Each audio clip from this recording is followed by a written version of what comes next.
kung hindi lang sa pag-ibig sa Diyos o takot sa Diyos. No? Pero ang aking naramdaman ay love talaga love kay Lord Ay marami na akong nagawang siguro hindi mabuti. No? Kaya talagang salamat sa Panginoon. Kaya nais ko na kayo, mahalin ninyo ang Panginoon. Mahalin niyo ang Panginoon. Mahalin niyo ang Panginoon dahil minahal kayo ng Panginoon. Kaya ayaw ko na magsasalita ako, nagkikwentuhan kayo. Kaya walang transmission o transformation sa inyong buhay kasi hindi kayo nakikinig. No?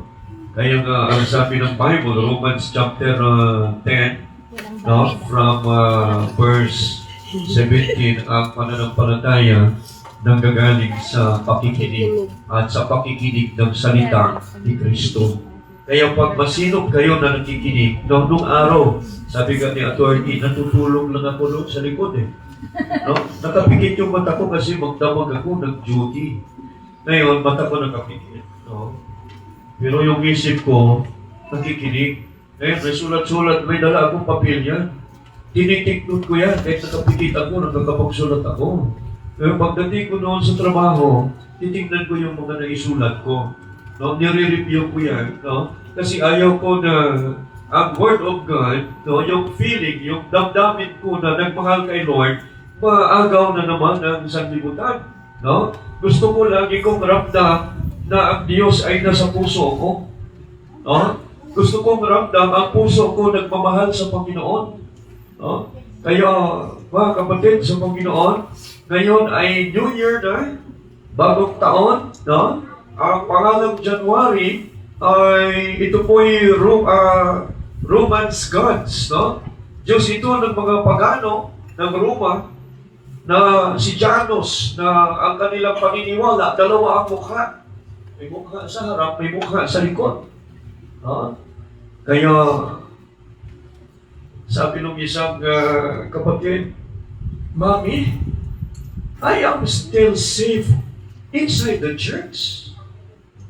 Sabi niya, no? Ako kaya ay safety po. No? Kasi tinitingnan niya saan ba siya maging safety. Pumupunta siya sa lugar no, kung saan-saan. Sabi niya hindi safety. Pag manood sa balita, laging may dalang pangamba, may dalang panganib ang mga nangyayari sa paligid. No, iniisip niya, pag nasa church siya, no, kasi mga tao dito, mga naturuan tungkol sa Diyos, no, they feel, no, sila ay safety. Ngunit may nakikita, no, pag nasa labas na ang mga tao na nasa loob ng church, no, sila rin yung mga tao na naninira ng kanilang kapwa, sinisiraan ang kanilang pastor, sinisiraan ang kanilang kamag-anak, sinisiraan ang sino-sino na sa loob ng church. No? So, ina-expect minsan ng karamihan pag nasa loob ng church, no, ay mga tao na na-renew na ang isip, ang buhay, ang puso, ang pangungusap, ang puso. No? Pero minsan nakikita ay parang talintulad pa rin sa mga tao na nasa labas. No? Kaya, wala, nandito ba yun o wala dito sa atin yun? No? Kasi napakinggan ko lang yun sa testimony. No? Masasabi mo natin pag nandito tayo sa church, sa mga katabi natin, sa mga nasa harap, nasa likod natin, maipapanatag ba natin ang ating kalooban na safety tayo? They are the people who protecting us para mayroong naninira sa atin. O ito kasama namin ganito yan. No? Magpoprotect. Ay, hindi. No, hindi ko ganyan yan. Magpasensya ko na kasi isa nagkakamali lang. No? O kaya sila rin yung mga tao na kakagatin ka pag nagkatalikod ka na. No? Anong tawag doon? Ha? Backfighter. No? Oh. O mga kapatid sa Panginoon, ha? Anong tayo, mga kapatid nyo yan, no? ang pagiging pagkakapatid ninyo sa pananampalataya ay mas matimbang ito sa kapatid ninyo sa biological na kalagayan, no? Sa physical na kalagayan. Bakit? No? Ang mga ito, pag mga tunay na mananampalataya yan, magiging kapitbahay mo sa langit yan. No? At eternity yun. Walang hanggang doon. Yung kapatid mo, sa physical sa laman, kasama mo sa bahay, pag hindi sumampalataya kay Kristo, dito mo lang kapatid yan. Pag namatayan, walang Kristo, hindi kayo magsasama. Pero yung kasama mo niyan sa loob ng church, kapitbahay mo sa langit yan. Kaya pag nauna ka, nauna kayo doon, sino gusto mauna? Hanapin nyo yun. Mga bahay. Mga bahay doon, no? Saan pang bahay ni kapatid na, no?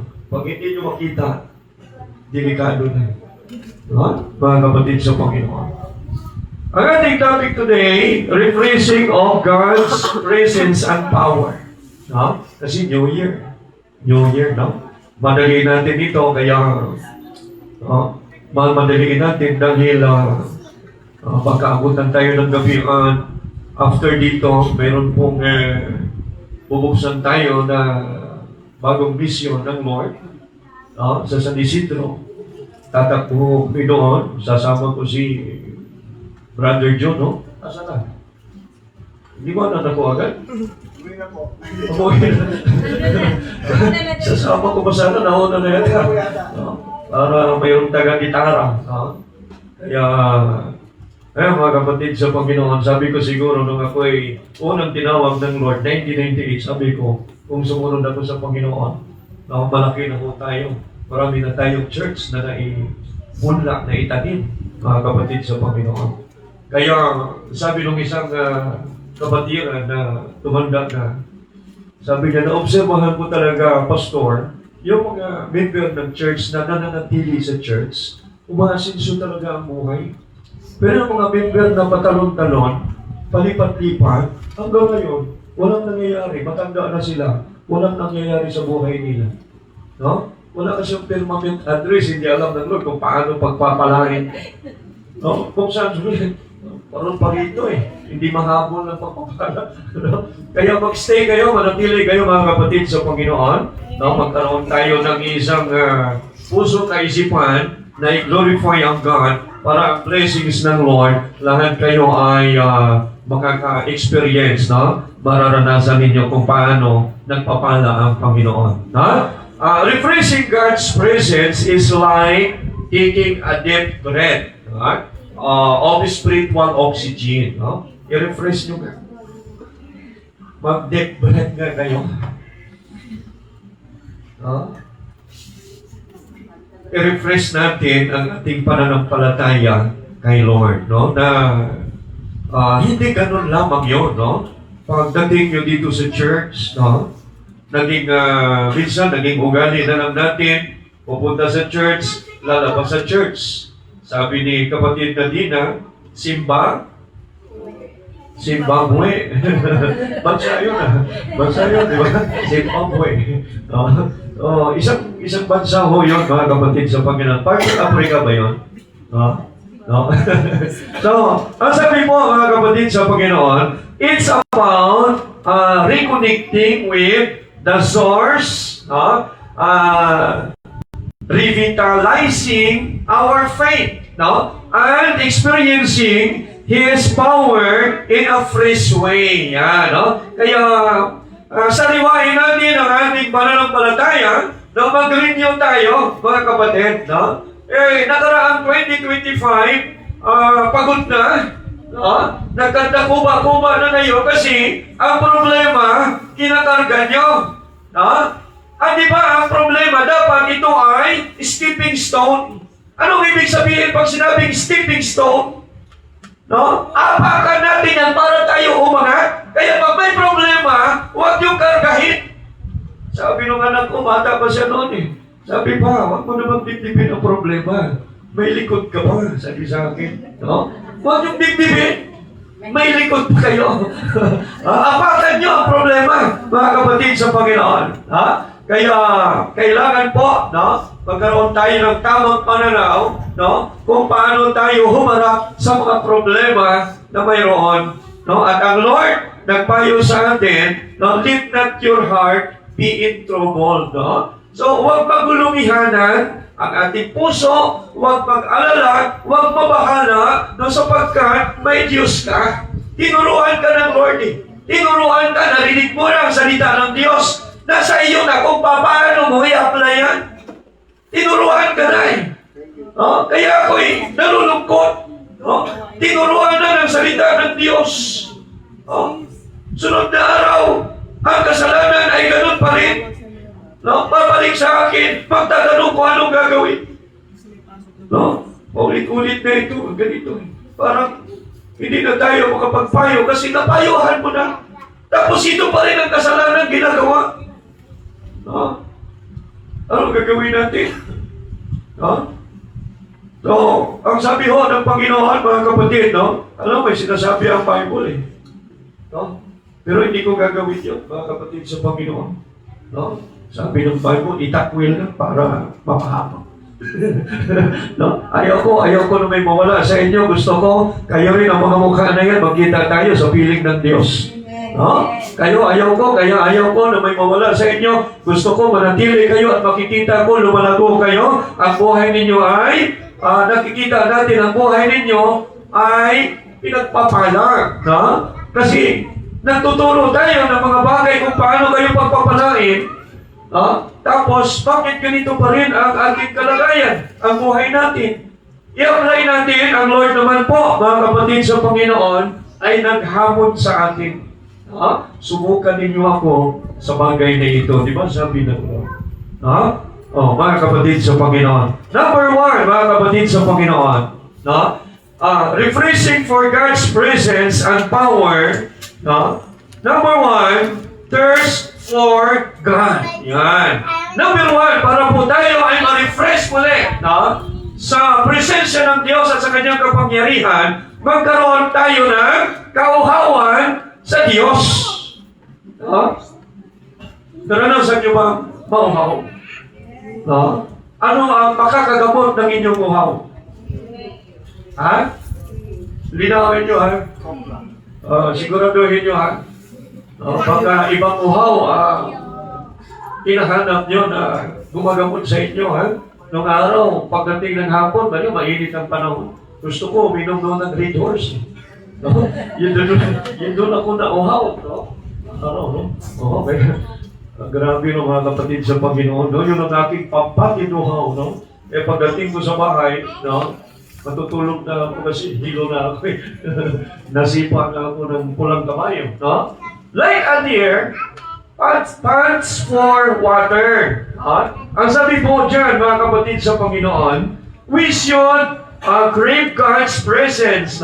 Psalm chapter 42, verse 1 and 3, ito sabi ng Lord, kung paano humihingal ang Musa sa pagkauhaw sa tubig ng mga batis, ngayon, humihingal ang aking kaluluwa sa pagkasabik sa iyo, O Diyos. Kasabikan ninyo ang Panginoon, mga kapatid. Kauhawan ninyo ang Lord. Alam nyo, may kanta nung araw, di ba? May kanta. As the deer panted for the water, so I so longing after thee. May kanta yun. Magkano dito? Ano ba pinaglalaro nyo? Nasa harapan ko kayo. Abutin tayo ng gabi pa kayo kasi naglalaro kayo. Mamaya na kayo maglaro. Kaya magkaroon tayo ng kauhawan kay Lord, mga kapatid. Kinakauhawan ng aking kaluluwa ang Diyos. Ang buhay na Diyos. Kailan ako paririto at haharap sa Diyos. Gusto niyo bang humarap sa Panginoon? Kinakauhawan niyo ba ang Diyos, mga kapatid? Kauhawan natin ang Lord. Lord, gusto ko po makita, mabit ko po kayo, Panginoon. Kauhawan natin ang Panginoon. Kung paano, mga kapatid, ang lupa ay masaya kayo rito minsan, Pero pagkatapos ng konting saya, may problema. Sa piling ng Diyos, lahat saya, walang problema.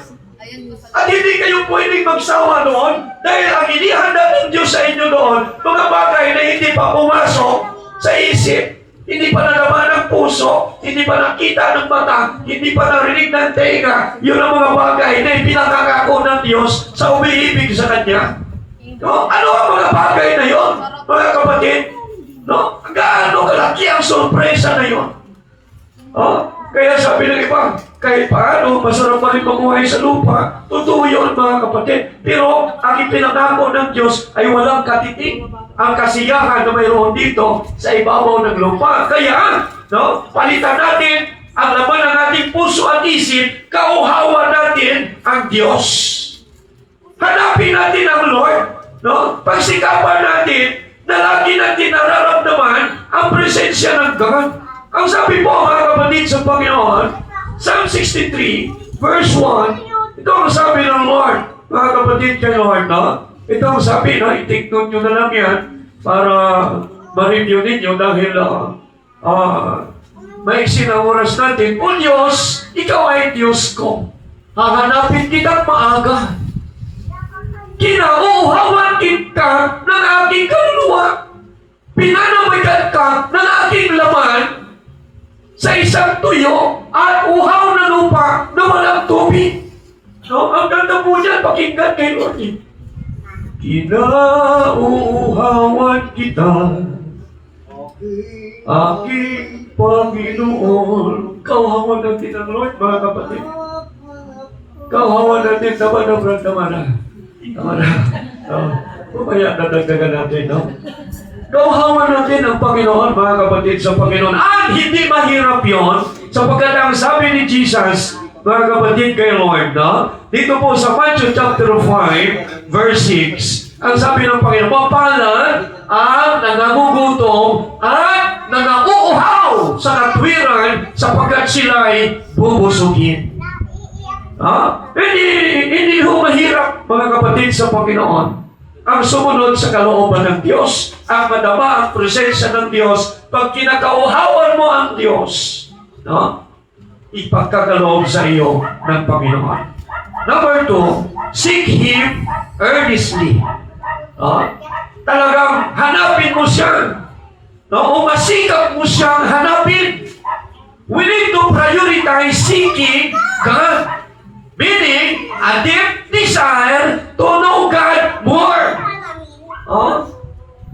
Tapi hindi lang ganun dapat na pagsama mo, punta ka sa church, ganun lang. No? Dapat talaga, excited talaga ang puso mo. No? Makakarinig ako ng Word of God, madadama ko ang presensya ng Lord. No?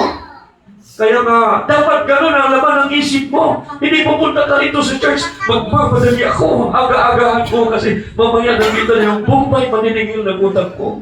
No? Iba motibo mo para makaiwas ka sa inutangan mo. No?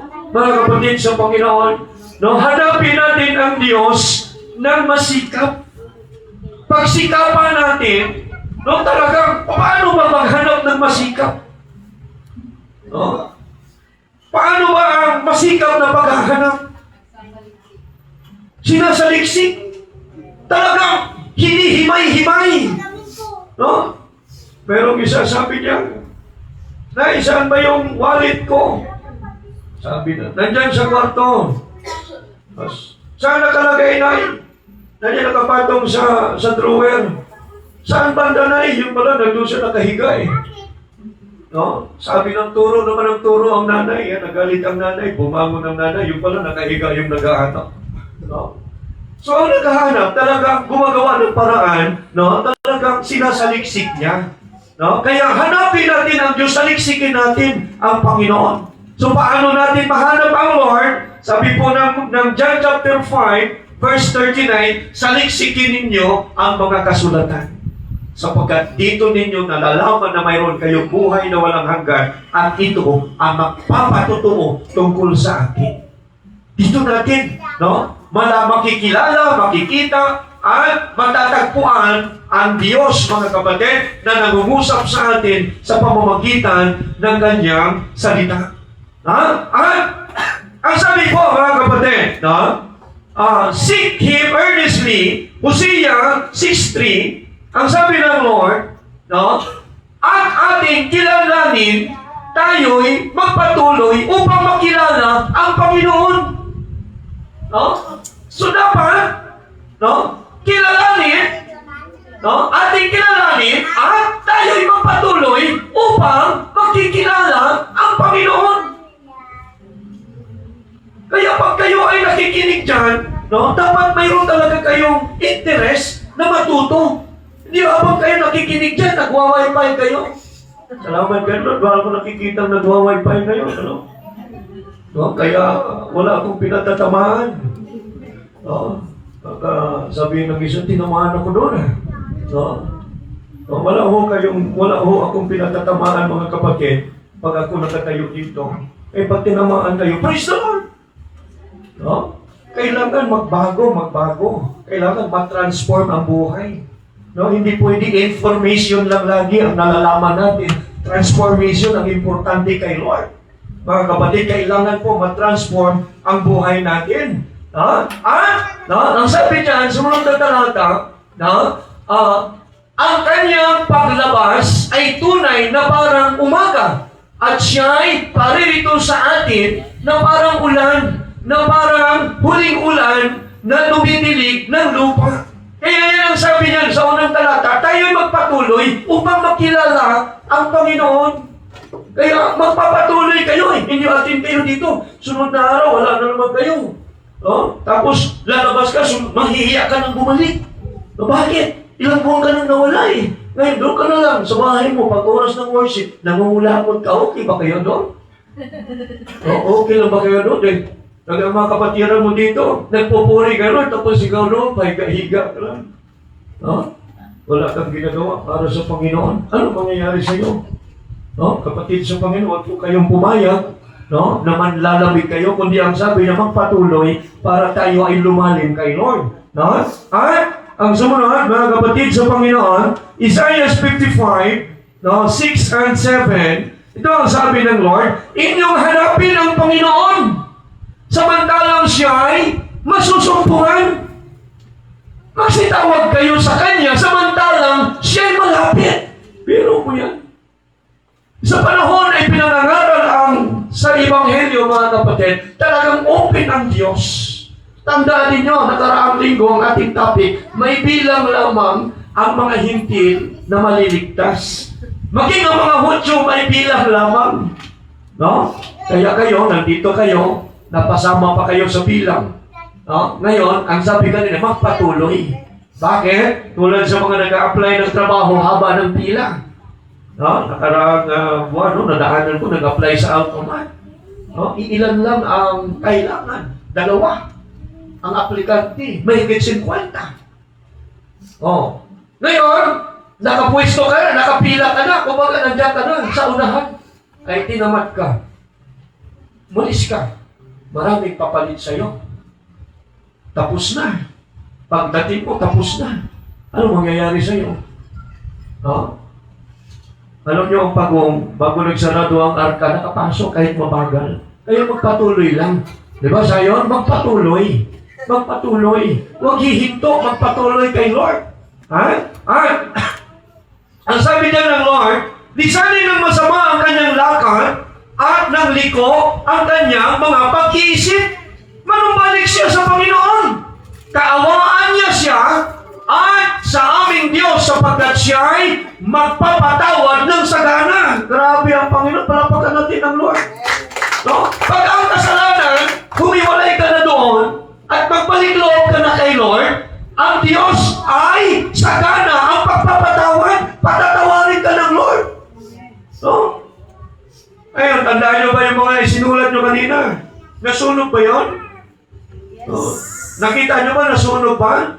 Baka hindi nasunog ha? No? Kaya dapat sunog na sa buhay nyo yan. Wala na yan. No? Tinandaan nyo ba yung mga isinulat nyo noon? Sigurado ba kayo kasalanan nyo yung sinulat nyo noon? Baka kasalanan ng papa nyo, kasalanan ng mama mo, kapitbahay nyo, kapatid nyo yung sinulat doon. Ha? Tandaan nyo, no? May ginawa tayo para na hindi na babalikan ng ganung bagay, sikapin natin na huwag nang balikan, mga kapatid. Mag-enjoy tayo na gawin ang kalooban ng Diyos. Ang sabi ng Panginoon diyan, na pag tayo ay manumbalik sa Panginoon at kaawaan siya ng Panginoon at sa aming Diyos sapagkat siya ay magpapatawad ng sagana. Grabe ang Panginoon, ano? Mga kapatid, dalhin niyo mga magulang niyo rito. Kumbinsihin niyo sila. No? Dahil talagang, no? Mababago talaga ang pananaw mo. No, mababago ang pananaw ng buhay. No, dalhin niyo sila para, no, babaguhin sila ng salita ng Diyos. Ang pangatlo, repent and cleanse. No? Sin can quench God's presence.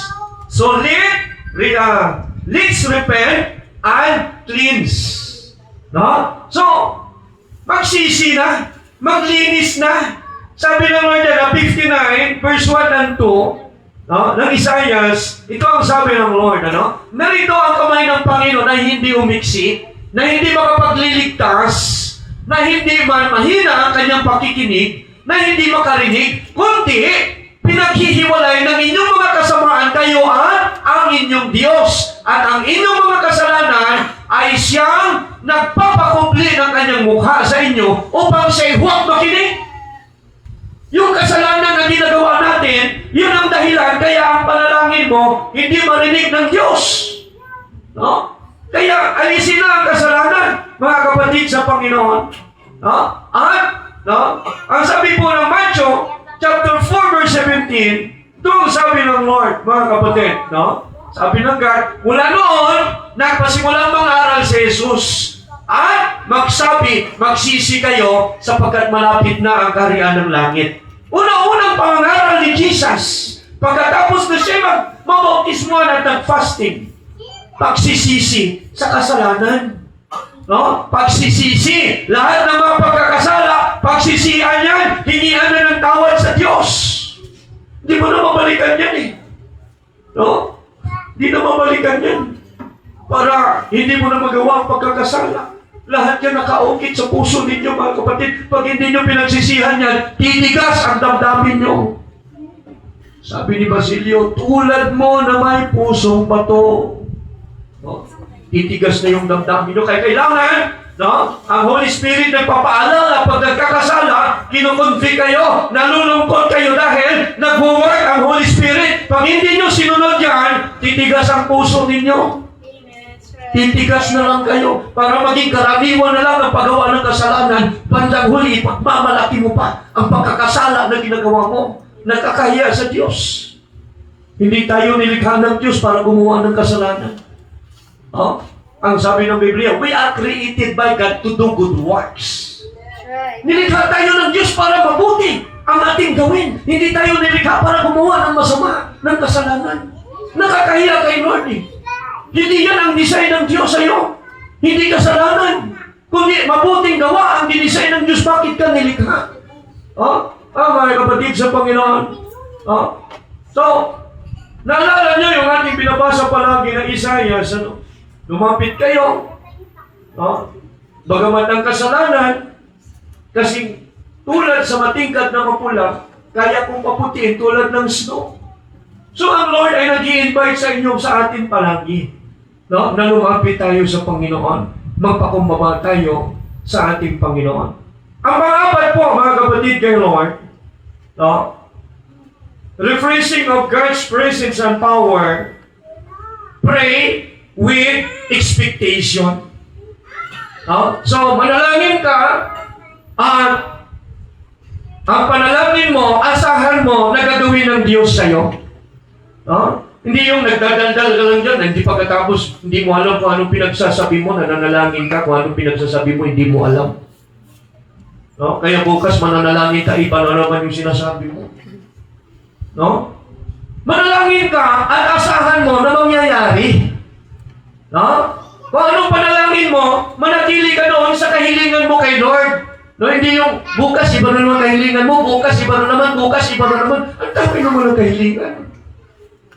Baka hindi mo talaga kahilingan yan. No, may sakit ka lang sa nguso. No, tino mo mga nguso nyo. May sakit lang sa labi na magdadaldal. No? ang sabi ng Panginoon, mga kapatid, sa Panginoon, dito tayo sa James chapter 1, 6 to 8, ganito sinasabi ng Lord, mga kapatid, sa Panginoon. Ngunit humingi siya may pananampalataya na walang anumang pag-aalinlangan sapagkat yaong nag-aalinlangan ay katulad ng isang alon sa dagat na tinutulak ng hangin at pinapatpad sa magkabi-kabila. Sapagkat huwag asahan ng taong yaon na siya'y tatanggap ng anumang bagay sa Panginoon. Ang taong may dalawang akala, walang tiyaga sa lahat ng kanyang mga paglakad. No? Kasi hindi talaga firm ang kanyang faith. Kaya, padala-dalawang isip. Wala talagang diretsong paninindigan. No? Sabi ko kanina umaga, narinig ko yung kanta na tinatugtog ni Brother Ronnie, ang saya-saya, no? No? Anong kanta? Ang kanta doon, sabi ko mukhang mali yung kanta na yan eh. No? Kasi, si Kristo ang sandigan, di magigiba. Tapos, sumunod yung kasintatag ng kabundukan. Ay, yung mga bundok ngayon, nakakwari na, giba na eh. No? Mali, no? Mali. No? Sabi niya, kasintatag ng kabundukan. Ay, nakikiba na yung bundok dito. Nakwari na. Wala na. Kaya sabi ko, mali pala yung hinahalintulad mo ang Panginoon sa mga bagay na nilikha ng Diyos.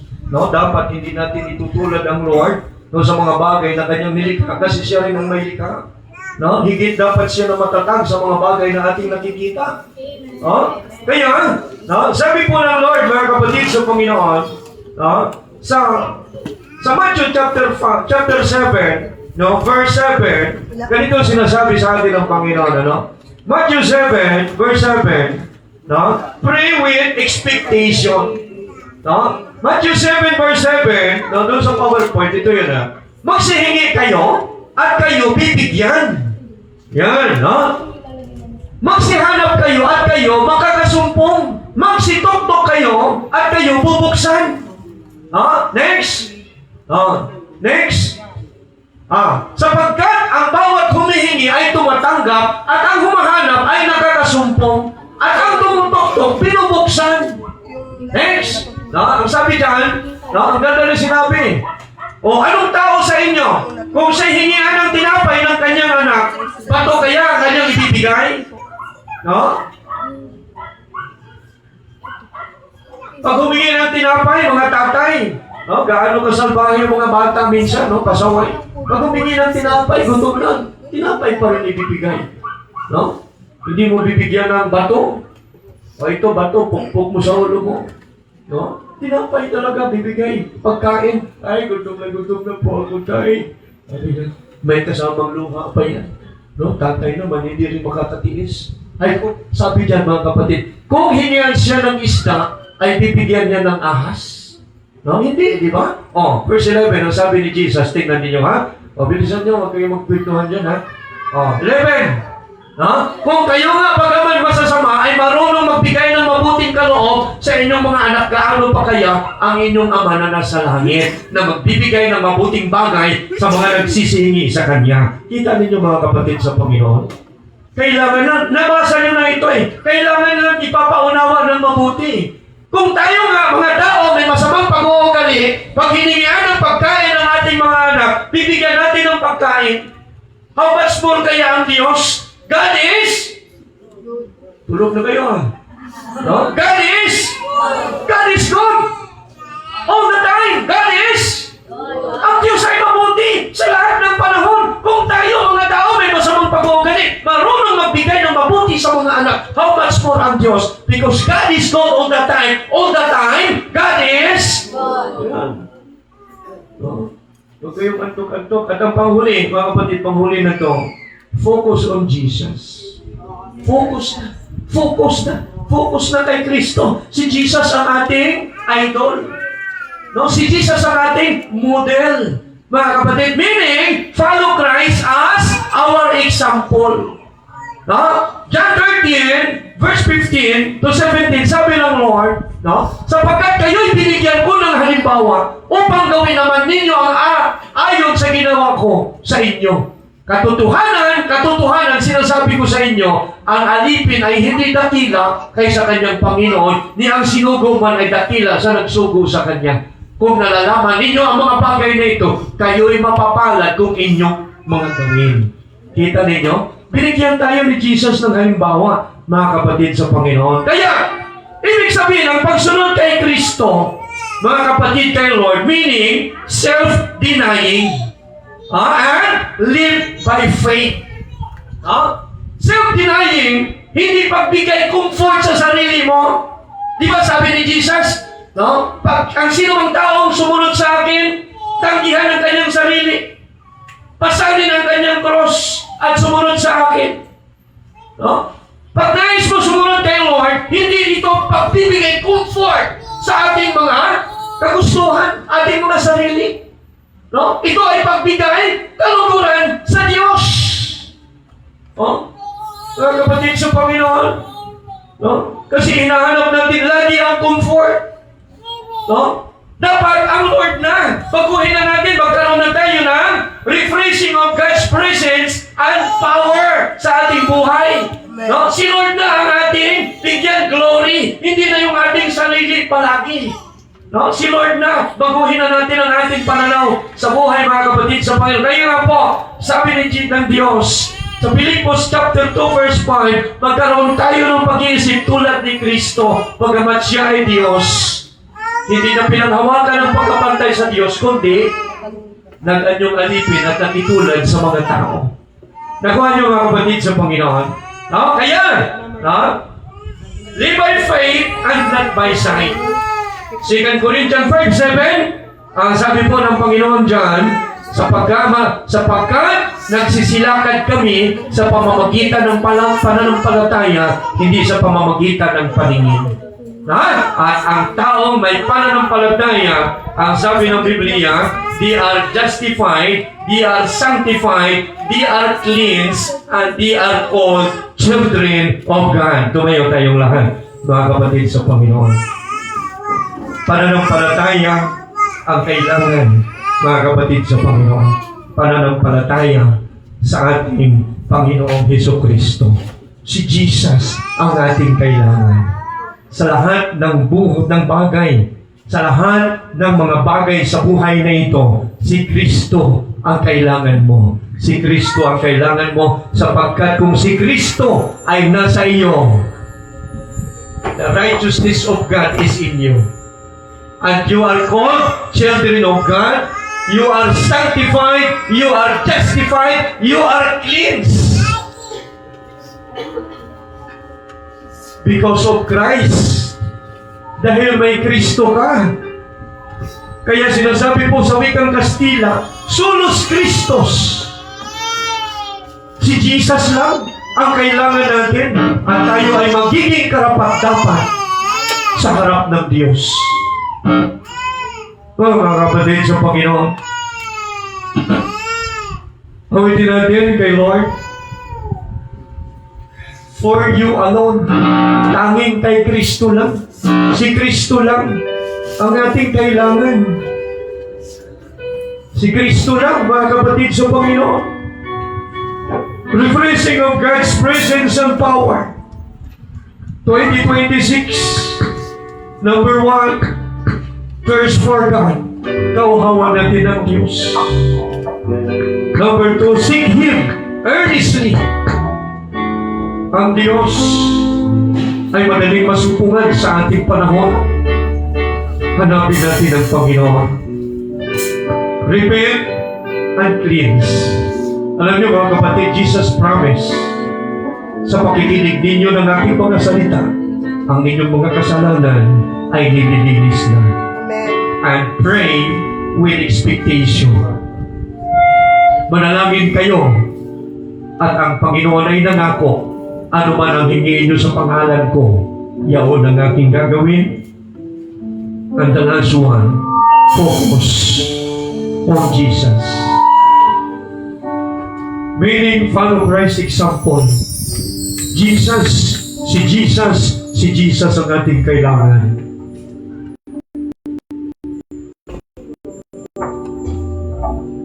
You are the peace that guard my heart, my help in time of need. You are the hope that leads me on and brings me to my knees.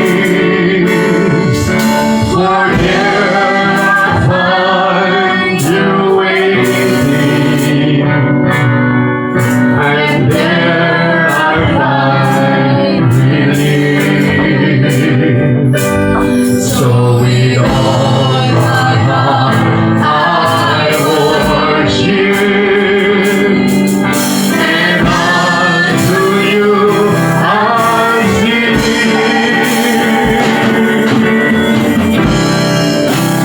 For you alone deserve all glory. For you alone deserve all praise.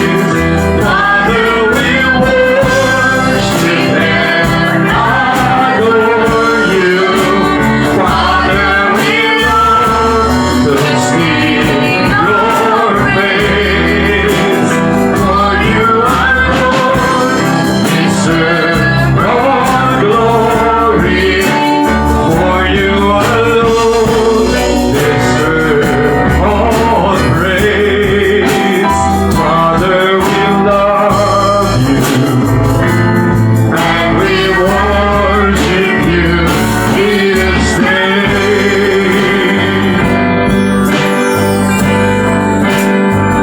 Samantala ang salita ng Diyos ay pinangangaral,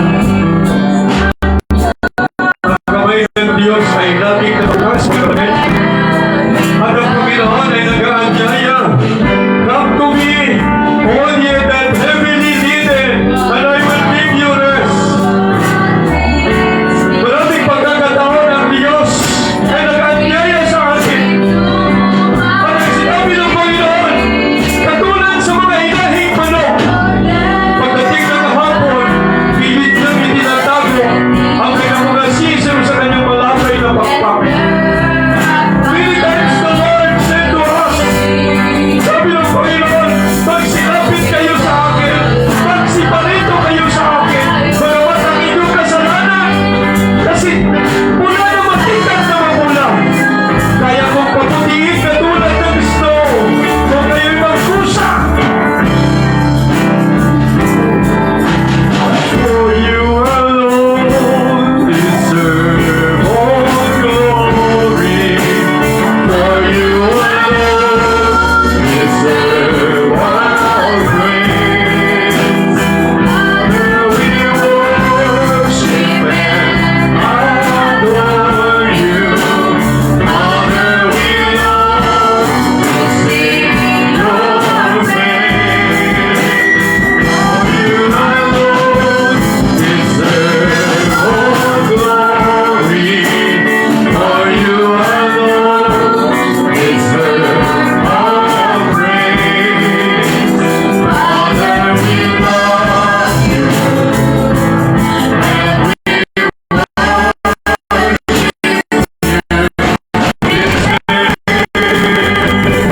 Tandaan mo kapatid, ang mga kasalanan ay sinulat mo.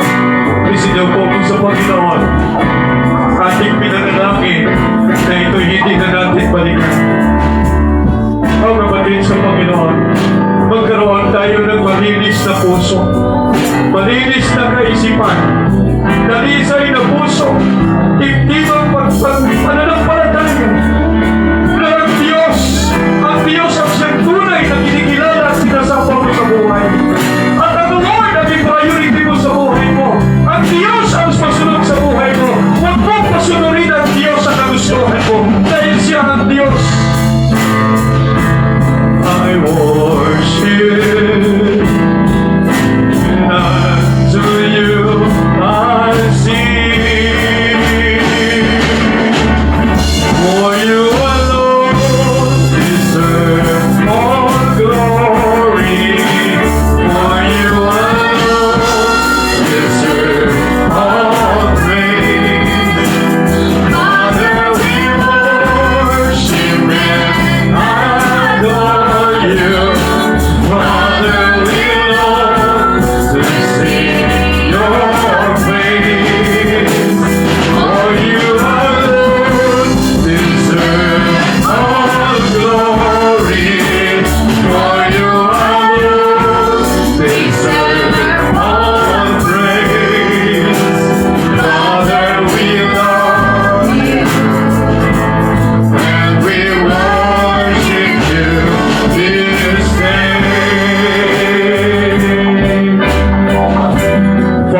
God in heaven, I pray, lahat ng mga karamdaman ay iiwanan na, O Diyos. Ay mawala na sa katawan ng mga mananampalatay mo sa oras na ito. In the name of Jesus, in the name of Jesus of Nazareth, lahat kayo ay magsigaling. Lahat kayo ay malaya na sa mga karamdaman. In the name of Jesus, malaya na kayo sa kahirapan. Malaya na kayo sa kasalanan. Hindi kayo gapos ng kasalanan. Kayo ay mga alagad ni Kristo upang gawin ang tama, upang gawin ang mabuti, upang mag-glorify ng Diyos sa ating mga katawan, Panginoon. Hallelujah, Jesus! Hallelujah, Lord! Maraming salamat, Lord! We declare victory upon victory, blessing upon blessing. In the name of Jesus, healing upon healing. In the name of Jesus of Nazareth, maraming salamat, Lord. Hawak namin ang tagumpay. Hawak namin ang susi sa buhay na ito. Sapagkat kami ay may Kristo, may Panginoon, tagapagligtas. Sa ngalan ng Panginoon Jesus, maraming salamat. Amen. Palapakan natin ang Lord. Praise the Lord! Praise the Lord! Praise the Lord! Magkakaupo na po ang lahat. Salamat sa Panginoon. Para po sa ating pagpapatuloy, no?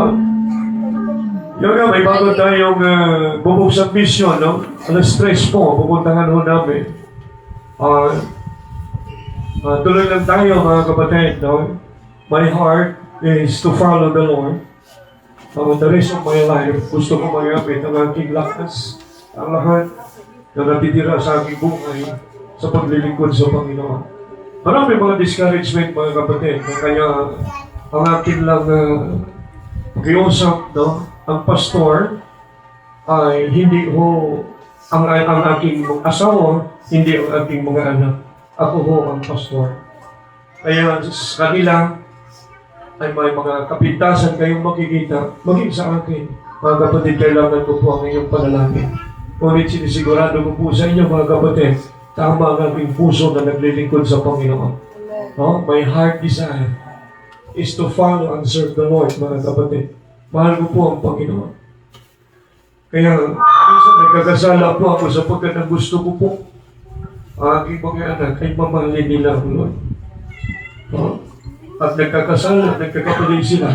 Masakit sa akin sapagkat ako ang pastor. Mga kapatid sa Panginoon. Minsan naiiyak ako. Dahil hindi ko inaasahan ang mga bagay ngunit nagagawa ng mga anak ko. Kaya sa Biblia, si Job is perfect and just man. Kaya ang ginagawa lagi ni Job, nananalangin kay Lord, nag-o-offer at sinasabi niya, Lord, maaaring nakagawa ang aking mga anak ng kasalanan, patawarin niyo sila. O mga kapatid sa Panginoon, even ang tao na pinagmamalaki ng Diyos ang kanyang pong mga anak ay hindi rin sumusunod sa Panginoon. Kaya, kay Jesus tayo tumingin. Maraming salamat. Palapakan natin ang Lord. Walo kayo ng isip, mga kapatid. Sa ating pagpapatuloy, awitin natin ang doxology sa pagkakaloob. Yanda natin ang ating puso, ang ating pagkakaloob sa gawain ng Panginoon. Praise God from whom all blessings flow.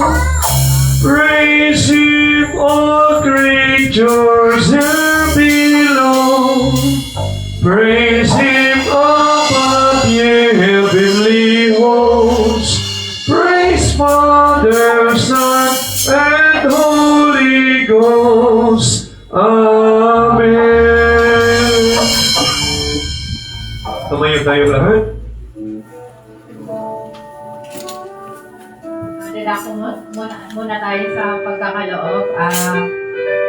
Napili kong Bible verse is 2 Corinthians chapter 9 verse 6. Ang naghahasik ng kaligtan ay mag-aani ng buhay na walang hanggan.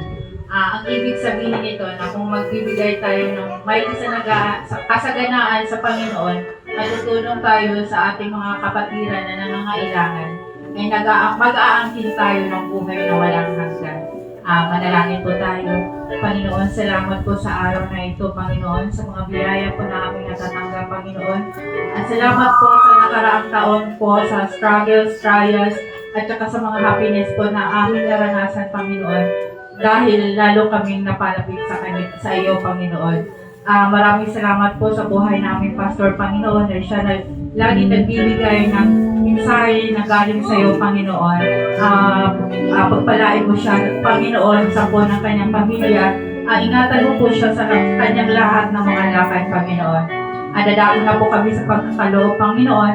Nawa po ang kaloob na ito ay magamit sa pagpalaganap ng iglesia na ito ng iyong salita, Panginoon. Pagpalain mo, Panginoon, mga kamay na magbibigay at sa mga kamay na hindi magbibigay, Panginoon, pagpalain mo rin sila, Panginoon, para sa susunod ay makapagbibigay sila, Panginoon. Ito ang dalangin sa pangalan ni Jesus. Amen.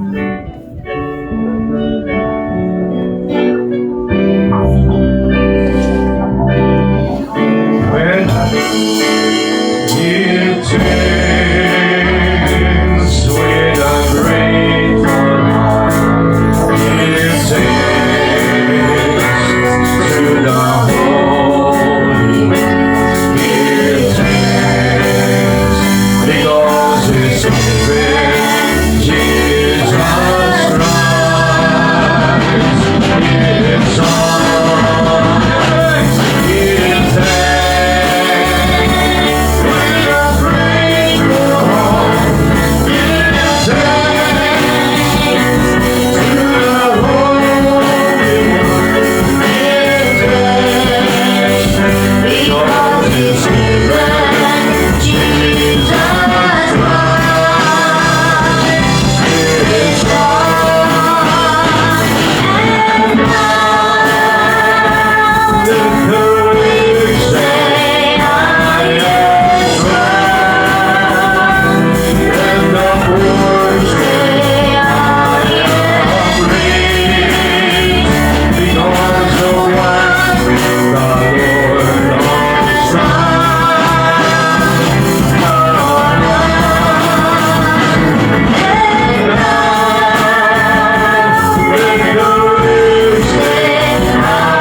maraming salamat sa mga handog ng inyong mga anak.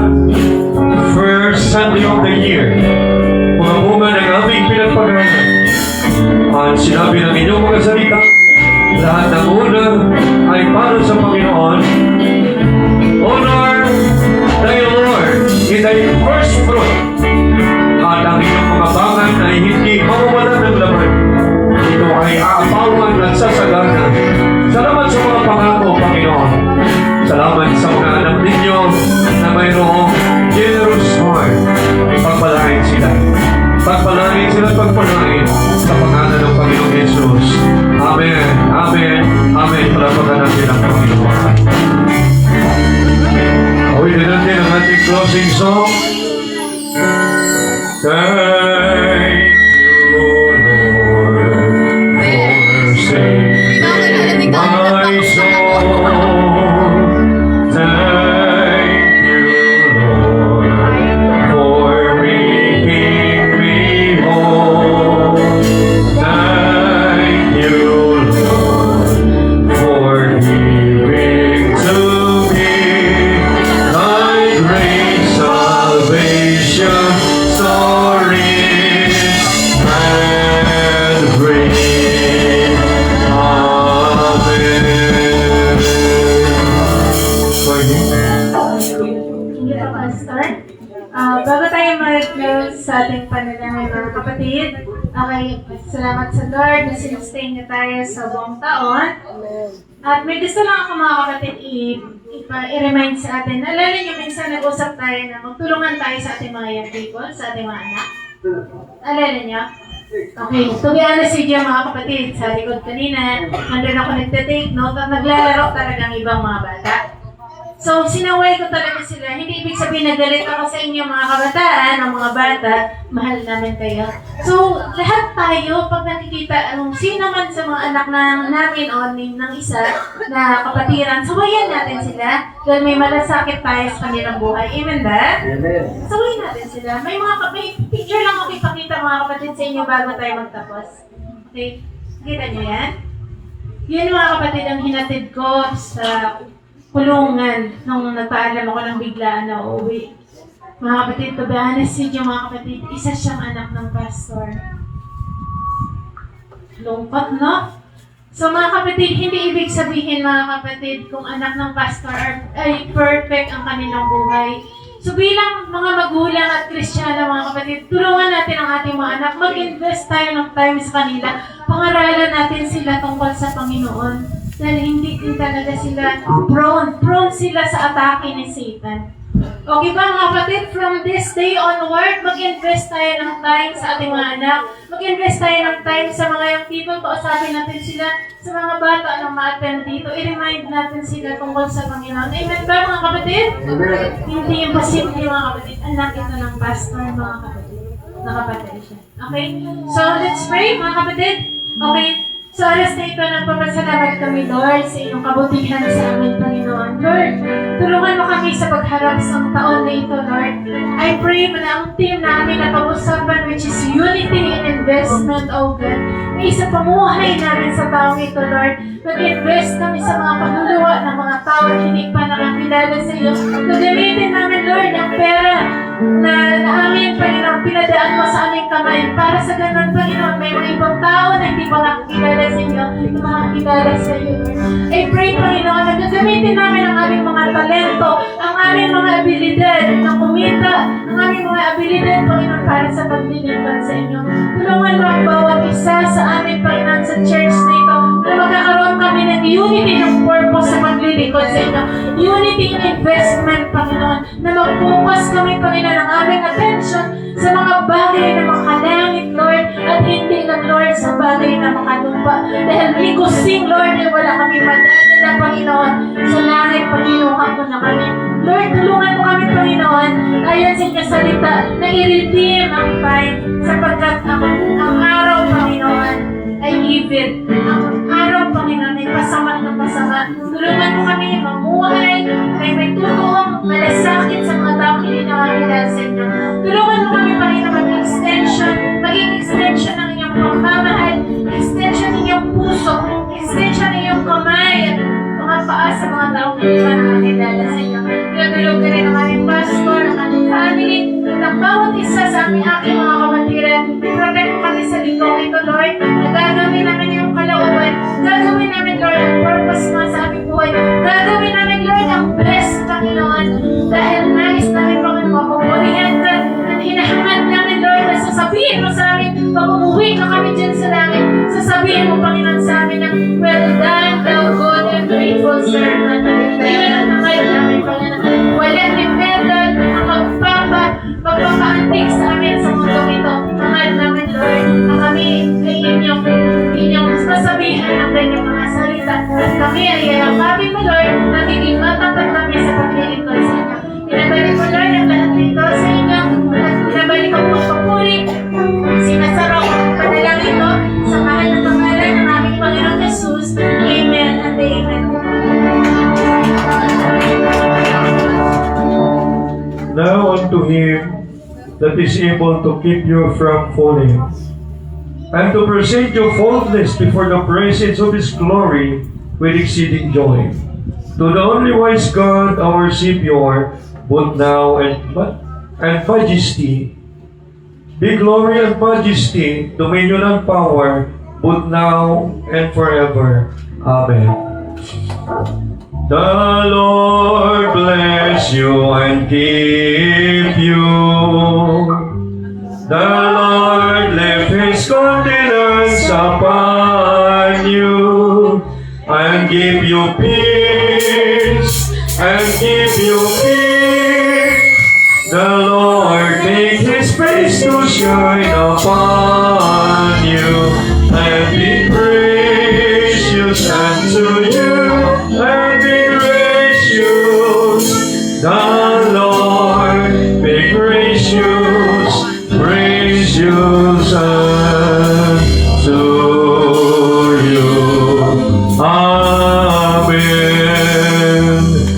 grace of the Lord Jesus Christ and the love of God the Father and the unity of the Holy Spirit be with you all. Let the people say, Amen. Palakpakan natin ang Lord. Purihin ang Panginoon. Panginoon, thank you sa pagkain na aming pagsasaluhan. Bendisyonan ninyo upang maging kalakasan ng bawat isa, maging kagalingan, at mapatid ang pagod at uhaw ng bawat isa. At, Panginoon, ibalik ninyo ito sa nagkaloob, sa naghahanda, nang hindi pa sa kanilang inaakala. Maraming salamat. In the name of Jesus, of the praises and glory, Father, we bring back to you. In Jesus' name. Amen.